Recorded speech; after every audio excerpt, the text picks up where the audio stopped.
The Adventures of Sam Spade, Detective, brought to you by Wild Root Cream Oil Hair Tonic, the non-alcoholic hair tonic that contains lanolin, and new Wild Root Liquid Cream Shampoo.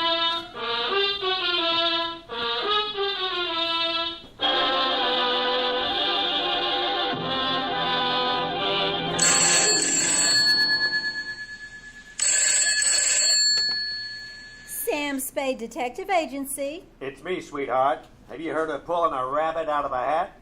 Yes. Well, I pulled one out of a pickle. What happened, Sam? What happened, she asks. Well, goodbye. Oh, don't go, Sam. Don't you feel like talking about it? Frankly, no, but it's expected of me. Sharpen a carrot, buy me some rabbit punch. What? Get the hutch ready. I'm about to hippity-hop through the door with a lowdown on the Flopsy, Mopsy, and Cottontail Caper.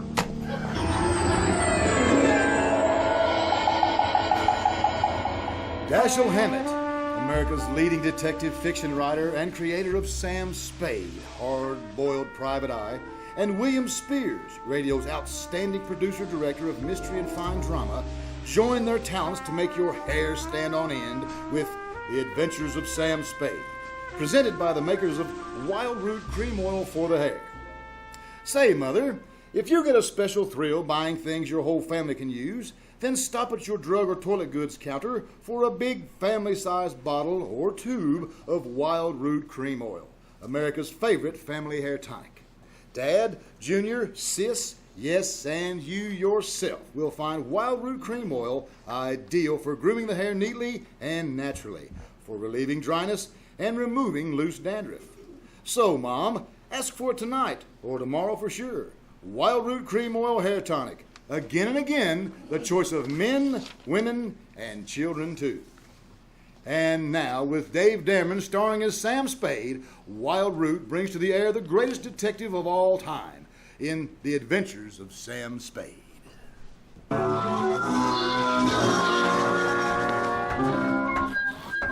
Effie!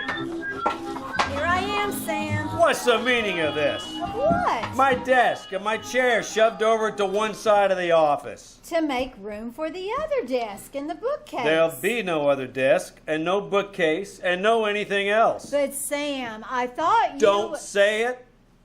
Don't even think about that, man. You understand? Oh? It's deliciously silent in here, don't you think, F? Sam, weren't you and he supposed to... Stop that! Effie, would you like to have your mouth dry cleaned? No, sir. I'm sorry. I spoke harshly. Forgive me. But the past hours have taken the toll on my nerves. Perhaps I should unburden myself. We'd all feel better. All right, sir. Unbourbon yourself. I'm still in command here. Oh. F, take a letter. 2, Mrs. Wellington Van Cleet Montague, Nob Hill, where else? City. From Samuel Spade, license number 13576. What else? Subject, the Flopsy, Mopsy, and Cottontail Caper, or how Fritz Crockett saved the day. My dear, dear Mrs. Montague. It all began Thursday afternoon when I entered my office and discovered a tall, wild-looking young man sitting in my chair with his feet on my desk and sampling my office bottle. The pose was so familiar, for a moment I thought it was me. Hello, Sam. I'll be with you in a minute. Just have a seat there. Thanks, I will. The one you're sitting on. You see, the detective sits in that seat, and the client sits over there. Well, that qualifies me for this seat then, because I'm a detective. I see. Well, the detective we like in this office is Sam Spade, see? He pays the rents. He hires the secretary. He earns the money. He sits behind the desk. Now on your feet. All right. Well, with 2 detectives and only 1 chair, it's going to be kind of crowded in here. Mind if I have a drink out of my glass? Sure, yeah. We better make a note, get another glass, too. And some scotch. I don't care much for that bourbon. No self-respecting detective drinks scotch. Oh, and put this down. Let's get another desk and maybe a paint job on these walls. Oh? Yeah, something bright. Maybe robin's egg blue. Make the clients feel a little less nervous. And a bookshelf, too. You got all that, Effie? Or am I going too fast? I think I got it all done, Fritz. Desk, paint, bookshelf, Yeah. scotch. Et tu, Effie? Oh, she's a doll. Wait a minute. That's my line. You know, after you work with me a while, you'll appreciate me. So long. I'm great. Bye. You need me. Why? Because we'd be an unbeatable team. With my talent and your luck, we can't miss. Luck? Yep. Ever heard of Fritz Crockett? Chicago Fritz Crockett? Yep. Never heard of him. Oh, Sam. Look, you're making your mark in your own hometown. Why do you want to work for me in San Francisco? Well, lost my license in Chicago. Got caught on the hot side of a political battle. Worked for the winner or the losers, and the winners framed me for my license. Gee, that's tough, Can't kid. get a license in any state till I get all that cleared up. So I got to work under somebody else's. Yes, but why me? Well, I've kept my eye on you, Sam. I like the way you're developing, and I think you could work well with me. Gee, well, thanks. Your application's received. Now give me a couple of years to think it over. Well, what's the matter, Sam? Afraid I might touch your reputation in this town? You found me out. Anyway, bye. Chicken, right? Yeah, well, listen. You want to compare scrapbooks sometime? A really good detective's got to be an actor. Now, listen, I play any style. Now, we're following a Russian countess to recover Gorky's original manuscript of The Lower Depths. And I meet her in the lobby of the St. Mark. I'm disguised as an itinerant caviar salesman. And I say, Countess Nakosha Mistakov. Oh, isn't it noisy in San Francisco? What has it been, 8 years, 12 years? Have you forgotten little Andre? Andre, sorry, no casting today. Yeah, but look, you got to be an actor, Sam. You got to be an actor. You got to have more of a blow-to-the-gun running career of Don Jose Ortega Sanchez. So the what? notorious blackguard. Well, So what? Don Jose. You umbrellat your last gun and sold them to incite revolution inside the once peace-loving border countries? Yeah. I am powerless to prevent your execution. Die like the proud Espinard you are. Cigarette? For heaven's sakes, Fritz, I'll help you, though, Sam. Look, you've been captured by a mutinous crew of an English tramp steamer, and I burst through the door. Get your bloomin' bloody hands off that man! This one I can do for myself. Alpha Motega. Well, I don't know exactly why I sat there listening to this guy, but I did. He was sort of a one-man theater guild. He ran through 28 dialects, played a scene in which James Mason and Montgomery Clift were trapped by an Armenian rug merchant and were saved by the voice of Gabrielle Heater on the radio. Then he played all four of the Marx brothers arguing with the Andrews sisters. Then after intermission, he told me a little bit about himself, regaling me with the spine-tingling accounts of his Frank Merriweather type achievements on the football field and professional boxing and hockey. It was pretty thrilling stuff, but nonetheless, I was about to usher him out when he came up with a particularly good bit of dialogue. Hey, Sam, I got a job for us. Yeah, well, so, job? Where? Well, yesterday, Sam, I met an old friend from Chicago. Yeah, she remembered me from an important cocktail party. Saved it for her, the party. Everyone was almost bleary until I became de rigueur with a brace of a few amusing The job, anecdotes. Fritz, the job. Oh, yeah. Well, anyway, she wants us to guard a valuable hunk of jewelry at a party tonight at Nob Hill. What's the money? 100 apiece. Ooh. Yeah, plus mingling with notch dancers and all the caviar we can eat. Well, then, well, that's a little better than I expected. In fact, Now, here's what I want you to do. Oh, wait a minute. What's this here's what I want you to do stuff? This is the Sam Spade Detective Agency. Named so because Sam Spade is the man who gives the orders around here. Now, what do you want me to do? Yeah. Well, this is a costume party, and we have to wear costumes. It's in the deal. Good. I'll break your leg, and you can go as the man who came to dinner. Sam, I already have the costumes. What? Yep, right here. Crockett, what would you have done if I didn't go with you? Well, that thought never entered my head. What are the costumes? Sam, 100 clams is a lot of dough. Agreed. You're about to confront the reason we're being paid so much. Effie put his on. What is this? Well, it's your costume. You're going as a rabbit. A brown one. Oh, no. Then you got the suit, and there's a head, too. Notice those beautiful, shocking ears. No, the deal's off. The deal is off. Now, wait a minute. I'm going to go as a rabbit, too. You see? You be Flopsy, and I'll be Mopsy. I will not go anywhere dressed in this ridiculous outfit. $100, Sam. I will. Well, Now, let's talk this over. Look, I'll talk to you as a businessman might. Now, Mr. Spade, you take your ordinary type detective, and you got a pretty spot. we talked and talked until around 8 o'clock that night. Found myself still talking and walking up the stairs of your Nob Hill mansion, Mrs. Montague, cleverly disguised as Flopsy the rabbit, paw in paw with Mopsy Crockett. My headpiece covered everything but my eyes, nose, and mouth, and I was grateful for that. When I passed the doorman, I was tempted to say, "What's up, Doc?" But Fritz said it ahead of me. He walked in as if this was his personal hutch, and you, Mrs. Montague, cruised over to us. Well, there's my little bunny twins. Aren't you both so darling? Yeah.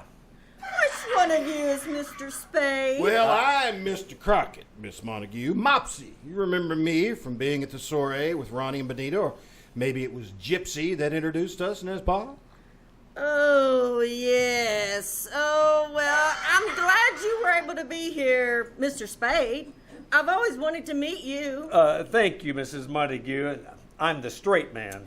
How do you like my costume? Well, There's not another one like it in town. yeah. I'm the only wood nymph in San Francisco. The trees will swoon, they will. Oh, you! Miss Montague, maybe you should be disposed to outline our job. Well, of course. Mr. Crockett, I myself, Mrs. Arlington Clifford McGill, and the famous Spanish artist Julio Noregio are going to pick the woman with the most fascinating costume. Search no farther. It could be no one but you. Oh, flatterer, I'm not eligible. Oh. Then at 10 o'clock, we'll have a grand parade. The winner will lead the parade wearing a small jewel-studded crown. Oh, darling, thousands of emeralds and all sorts of things. Well, this crown once belonged to Josephine of France. Imagine. Mrs. Montague, I hate to be an old killjoy, but are we here to guard a crown? That's right, Flopsy. I think this is best. How's that? Oh, of course, I don't expect any trouble, but it is so valuable. I can't take any chances. My husband picked it up in Iran. He's in pickles, you know. Well, you know best. So, Miss Montague, where's the crown now? Oh, in the vault, safe in the master bedroom on the second floor. Here's the combination of the safe written down. I'd rather not have the combination if you don't mind till it's time to get the crown. Oh, why don't you be silly, Mr. Spade? Next to the crown, there's only $50,000 or $60,000 in the safe. Oh, well, if that's all. And the safe is behind the Degas original. Now, until I need you, just go and enjoy yourself. Well, we're going. Maybe I'll even let you dance with little me. Well, Fritz and I synchronized our watches and decided that until we were needed, we would lose ourselves in the crowd. Keep our big rabbit ears open. Everybody was masked and loaded. It was all very tame. I brushed elbows with pirates, Northwest Mounted Police, unmounted, a gorilla, an Arabian princess, 4 Pocahontases, and assorted but historic characters from Julius Caesar to Mike Romanoff. And I was dipping a carrot into the punch bowl when a girl made her way over to me. I knew it was a girl immediately. You could tell. I tagged her as a burlesque queen, and she didn't talk much like one. Oh, are you the she bunny or the he bunny? I'm a he bunny. Would you like to dance with me? I'd be delighted. Who are you? Well, I'm not supposed to tell until the mask come off. For now, you can just call me Flopsy. Flopsy, how cute. You Americans have the cutest ideas. Yeah, speaking of ideas, what exactly do you represent? I am the Folies Bergère dancer. Do you like? Well, from where I stand, it would be next to impossible to dislike you. Oh, it is possible. The lady was a beaut. Let me tell you, have you been in this country long? Just a few weeks. My family has sent me on a tour of the Americas. I see. Oh, I am here as a guest of Mr. Montague. Now tell me, are you a detective or are you not? As much as I regretted doing it, I hastily detached myself from Miss Folies Bergère of 1949. How she knew I was a detective puzzled me. I saw Crockett talking with a paunchy red devil and a middle-aged Christopher Columbus, and I stopped by. They were big businessmen, obviously, and so was he. So now you take your ordinary paper freak today and somebody you meet. It would have been impossible to interrupt him, so I moved on. Finally, I sat down to rest in a quiet corner of the library, and I no sooner did than a large green pickle with two bandy legs sticking out of it came and sat down beside me.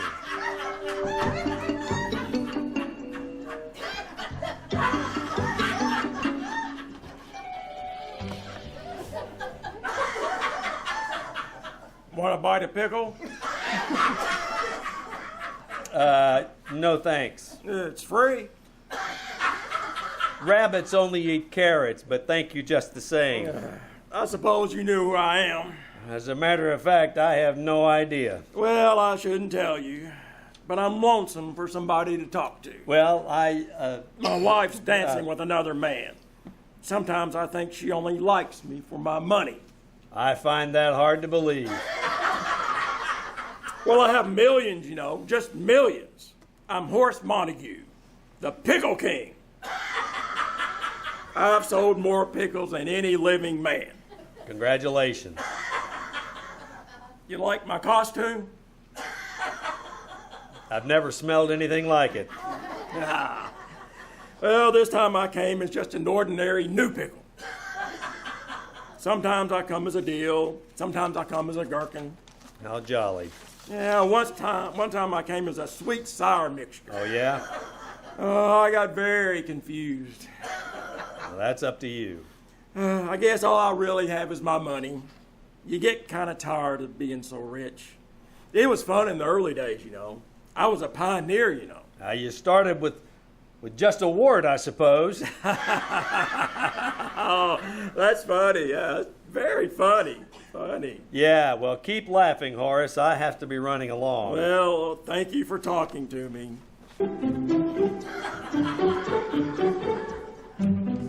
I was beginning to feel like an extra in Alice in Wonderland. I headed back for the solace of the punch bowl.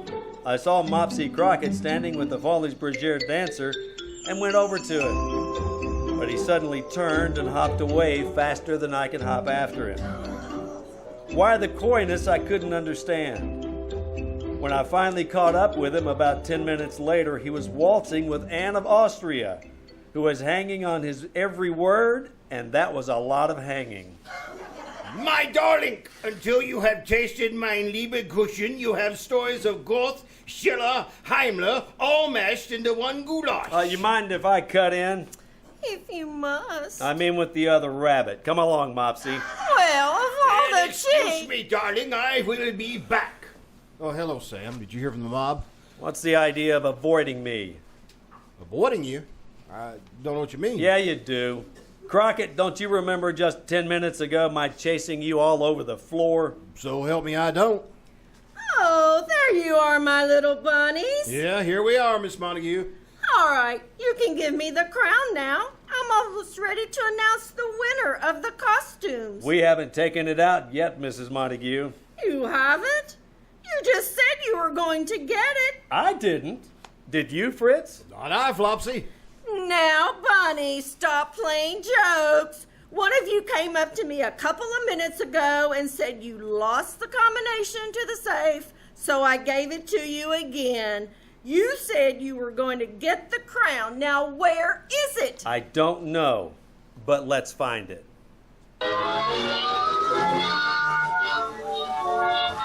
When we arrived in the master bedroom, the worst had happened. The Degas original was gone off the wall. The safe was open.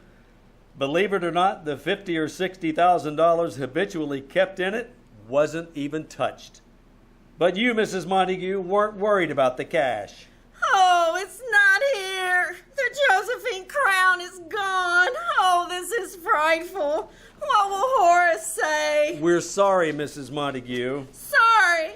You were supposed to guard it. It's your fault. Maybe you stole it yourself. Mrs. Montague, we did nothing of the kind. I distinctly remember you saying you were going to get it. And I did give you the combination again. And I know you did it. Oh, Horace, what happened, hubby dear? I was walking down the hall when a bunny came running out. He dragged me into my room. He made me take off my pickle. Oh. He hit me on the head with something. Then he took off his bunny suit. He jumped into my pickle and ran off. Oh, my head. So Crockett and I dashed down the hall to the room the Pickle King had abdicated. On the floor was the limp, unfilled costume of a rabbit.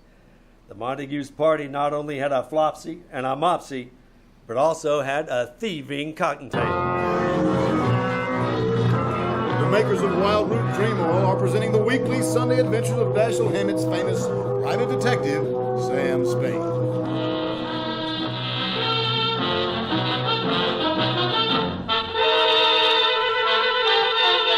Now, here's important news on good grooming. If you want the well-groomed look to help you get ahead socially or on the job, listen. Recently, thousands of people from coast to coast who bought Wild Root Cream Oil for the first time were asked, how does the Wild Root Cream Oil compare with the hair tonic you previously used? The results were amazing. Better than 4 out of 5 replied that they preferred Wild Root Cream Oil.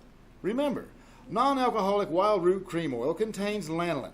It grooms the hair naturally, relieves dryness, and removes loose dandruff. So, if you want your hair to be more attractive than ever before, get the new 25-cent Get Acquainted bottle of Wild Root Cream Oil, America's leading hair tonic. On sale at all drug and toilet good counters. It's also available in larger economy bottles and the handy new tube. By the way, smart girls use Wild Root Cream Oil too, and mothers say it's grand for chaining children's hair. Get Wild Root Cream Oil, again and again, the choice of men, women, and children. And now back to the Flopsy, Mopsy, and Cottontail Caper, tonight's adventure with Sam Spade. Well, I left Fritz, Crockett, and you, Mrs. M, attending to Horace in your master bedroom. I bounded down the stairs, through the guests, and out the front door. I was standing there wondering where to pick up the track of a rabbit turned pickle when I saw the Folies Bergère dancer come running out of the Montague mansion through a side entrance and enter a taxi. I jumped into another cab and followed her, divesting myself of my Flopsy costume en route. She went to the west end of O'Farrell Street, entered a shabby gray apartment house. I followed. I knocked on every door until I found hers. Yes? Hey, it's me, the he-bunny, Flopsy. Why did you follow me here? Voila, because you're so beautiful. Can I come in? No. Thanks. I said no. Did you not hear me? But have no fear, I'm bonded. How did you know there was a detective's heart beating under my rabbit suit? I am not going to answer the question. You have no right to come here. Come on. How? I think I overheard someone say it. Now, is that all you wanted? You may leave now. Why please. did you leave the party early? Because it bored me. I thought the Americas was not a police state. Why am I being questioned? Because somebody stole the Josephine crown that belonged to Mrs. Montague. I'm glad it was stolen. I'm delighted, in fact. But I did not steal it. What's your name? Charmaine Roget. What's yours? Sam Spade. Why were you so happy the crown was stolen? Because it does not belong to the ugly home of the childish woman who thinks only of her social position and her money. Oh? We only take what is ours, not money. Where does it belong? In France, where it was made and where it was appreciated. I see. So how much is it worth? In money, 150 to 200 million francs. It is one more than we can say. You say the crown means more to a Frenchman than money? How would you like it if your, say, American Lincoln desk was being used by some businessmen to serve a cocktail over? I get the point. I tell you again, I do not know what happened to the Josephine crown tonight. Do you believe me? Well, I did, but only because after she left the party, she wore only her costume. And believe me, that costume would not have hidden, well, she couldn't have had it on her. I went a block up the street, picked up a cab, and sat in it until she came out about 5 minutes later. She was now in street clothes and carrying an overnight case. She drove to Castle Street, and I followed. She went into a restaurant called the La Parisienne. I waited a discreet moment and then went in. She was nowhere to be seen. But a tall, lean, black-haired, mustached individual approached me with a menu in his hand. Oh, good evening, monsieur. I regret to say that we have just closed. I'm not interested in eating. Where's the girl that just came in? A girl? There is no girl here. Don't dummy on us. She walked right in here 30 seconds ago. Brown hair, red coat, Charmaine Roget by name. You have made some mistake. As you can see, there is no one here. I have made no mistake. Come clean. Come on. Monsieur, please let me go. No girl came in here, but it was there is no place to hide but the kitchen. All right, then. Show me the kitchen. Monsieur Renaud, Monsieur Renaud. Monsieur. Oh, my, Spade. Well, it didn't take you long to get here, Mr. Montague. Do not move, Mr. Spade. I have a knife at your neck. Yes, I feel it. Shall I take care of him, Mr. Montague? No, Renaud, put down your knife. Thanks. Mr. Spade and I will sit down at the table, talk quietly. You can go. As you say, monsieur, but I will keep out an eye on you. I will keep an eye out. Sit down, please. Thank you. Spade, while you're here, I have a personal matter to take up with you. About the Josephine crown? Yes. Well, I'm sorry to report, as yet, I haven't found it. Well, good. I'd be happy if you never found it. Oh, does Mrs. Montague know you feel this way? No, and I'd be real happy if she didn't know. Uh-huh.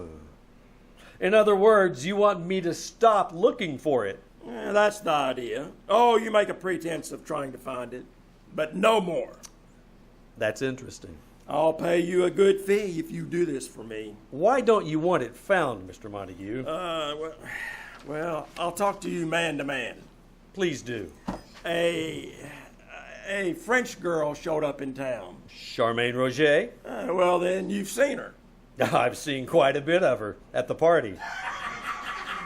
Yeah, well, she's young and beautiful, and to get to the point, I was indiscreet. Oh, I see. She turned out to be more designing than I realized. Blackmail? Of a sort. She didn't want to get money. She wanted the Josephine crown. And you let them steal it? I told them I could get them into the party, furnish them with a car, and the rest was up to them. Why didn't you just give them the crown? Well, I couldn't. My wife values it too much. It's her prized possession. She even wears it around the house when it's just the two of us there. Yeah, that's good. Now, will you just forget about this? I'm afraid not, Mr. Montague. I'm hired out to your wife, who asked me to guard it. I've done a bad job. Now it's up to me to get it back. Please, no, Spade. I can't afford a scandal with that girl. Well, you'll have to work that out for yourself. Oh, well, very well, and I'm sorry. I must admit, Mrs. Montague, I underestimated your husband, because at that point, he produced a gun out of thin air and very professionally relieved me of mine. He called the proprietor, Renaud, who appeared with Charmaine Roget. They held an immediate kangaroo court, and sentencing was about to be pronounced when the front door burst open and in swept a tall character in a black beret and a cape, sporting a handlebar mustache. Whoa! Prominently pinned on his cape were a brace of French war medals, including the Croix de Guerre and so on. His entrance held everybody bug-eyed, including me. Keep your mouth shut, Spade. One joyous, charming gathering of a year. The glow of warm friendship fills the room like a cozy fireplace in a soft rain. I cannot be. Oh, it is my true mon ami, Monsieur Montague. I kiss you on both cheeks in happiness. Mwah! Mwah! Hey, who are you? I don't seem to remember. What? You are forgetting me. We met at the Folies Fourchère. Oh, those were the days. Do you not recall the nights in Montmartre and the days on Mont Blanc? Oh, my goodness. That is, Monsieur. Well, when he bent over to kiss Montague again, his mustache fell off. As usual, Crockett had overplayed, and before he could straighten up, Bonaro hit him on the back of the head, and he fell flat on his face. Out cold. That was my cue to go into action. I turned over the table, wrestled with Horace and Bonaro, while Charmaine was striking me with the heel of her shoe. I got to the gun first, and everything came to a sudden lull. At that point, Fritz Crockett came too. Oh, Miss Amie, where did all the sudden darkness come from? Okay. You can drop the dialect, Crockett. Oh, God. I wish I had a picture of you there on the floor for your scrapbook. Ow. It was all in the act, Sam, all in the act. Well, do you think you're well enough to hold this gun while I do a search? Yeah, just leave it to me. Everything will be under control. Now just stand back, everybody. I'm in charge here. The U.S. government is not entirely without influence in Washington. Well, I found the Josephine crown hidden in the basement, and we called police. I was afraid the incident would strike a blow at the Franco-American relations when Charmaine Roget and Bonaro produced 2 tickets, not for Paris or Points French, but for Rio de Janeiro. And you know the rest, Mrs. Montague. Your husband went home, and you forgave him. He made a superb gesture toward international harmony by returning the Josephine crown to the French Historical Society. And when you ask who might be the man to guard the crown safely back to La Belle France, I was overjoyed to be in position to recommend to you Fritz Crockett. I hope he marries Suzette and stays over there, period, end of report. Oh, Sam, isn't that Fritz Crockett an exciting man? Let's not talk about him anymore. Let him get his own program. The first person in this office to mention his name is a rotten egg. Now go type that up. Oh.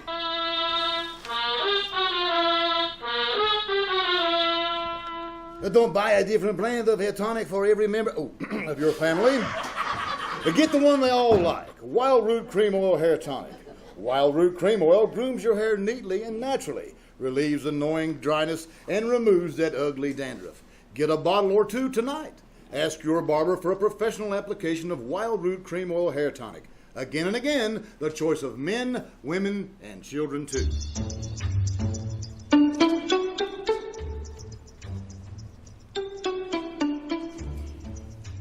Here it is, Sam, all typed up. Thanks, Effie.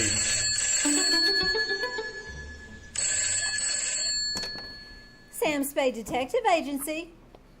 Oh, it's for you, Sam. Hello. Hey, it's me, Sam, Fritz. Oh, no. Yeah, I'm down at the airport. Hey, I just want to tell you I'm going to be out of town for a while. Won't be using the office, so you can just take the whole thing over. Well, that's very generous of you. And you can use Effie if you need her for anything. Well, I'll never be able to repay you. Oh, that's all right. You know, you did a pretty good job on the caper today. Thanks. You know, I was just talking to Mrs. Montague, and I said to her, Miss Montague, I think you just... Sam, you're not even listening. I've had enough of him for one day. Come here. You'll have to be satisfied with my one arm. That's good enough for me. Oh, good night, Sam. Good night, sweetheart. Good night, Fritz. The Adventures of Sam Spade, Dashiell Hammett's most famous private detective, are produced and directed by William Spear. Sam Spade is played by Damron. Connie McDonald is Effie. Doug Fain as Fritz Crockett. Galisa Watts as Mrs. Montague and Anne. Denise Cline as Charmaine Roget. Steve Watts as the Pickle King, Horace Montague. And yours truly, Norman Cline as Renaud Bonaro. This is CBS, the Columbia Broadcasting System.